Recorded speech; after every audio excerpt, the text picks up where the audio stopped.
Hi, I'm Bob Kendrick, and this is Storied, 22 stories in 22 weeks about the history of the Negro Leagues. One of my favorite displays here at the Negro Leagues Baseball Museum is the Geddy Lee collection. Yes, the Geddy Lee, lead singer and bass guitarist of the legendary Hall of Fame rock group Rush. Well, Geddy is a huge baseball fan. As a matter of fact, you can see him at Toronto Blue Jay games all the time, keeping score. Well, unbeknownst to us, he is a huge sport memorabilia collector. Well, the story has it that Rush was playing a concert here in Kansas City several years ago.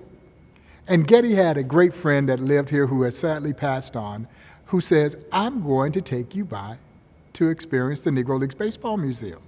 Well, after coming and visiting the museum, and like most, he fell in love with what he saw here at the museum. Well, after leaving, a collection of single-sign Negro League player autographed baseballs come up in an auction. He decided that he would bid on them with the intent of donating the baseballs back to the Negro Leagues Baseball Museum. Well, Geddy wins the bid. His office calls and says, "Geddy's got a few baseballs he'd like to donate. Would you all like to have them?" Well, naturally we say yes, but we're thinking 3 or 4 that he might have picked up in an auction somewhere. Turns out to be 200. He has since donated an additional lot of 200, now giving the Negro Leagues Baseball Museum one of the largest collection of single-sign Negro League player autographed baseballs anywhere in the world. And it's all due to the benevolence of one Geddy Lee, a white Canadian rocker. It goes to show that there's no boundaries when it comes to this story. The story touches virtually everyone who experiences it. And I can tell you, in these cases, there are baseballs of Hall of Famers. There are guys who are cup of coffee guys in the Negro Leagues, but they're all important to us because 99.9% of the signatures in those cases, we couldn't get their signatures if we wanted them because they've all passed on. And there are novelty names such as the legendary Charley Pride.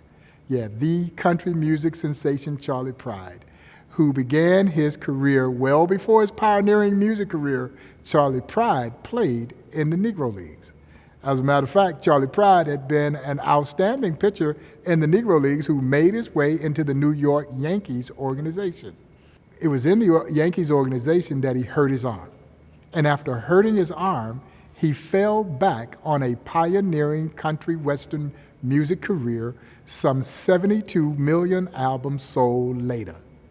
We should all have a fallback career like Charley Pride.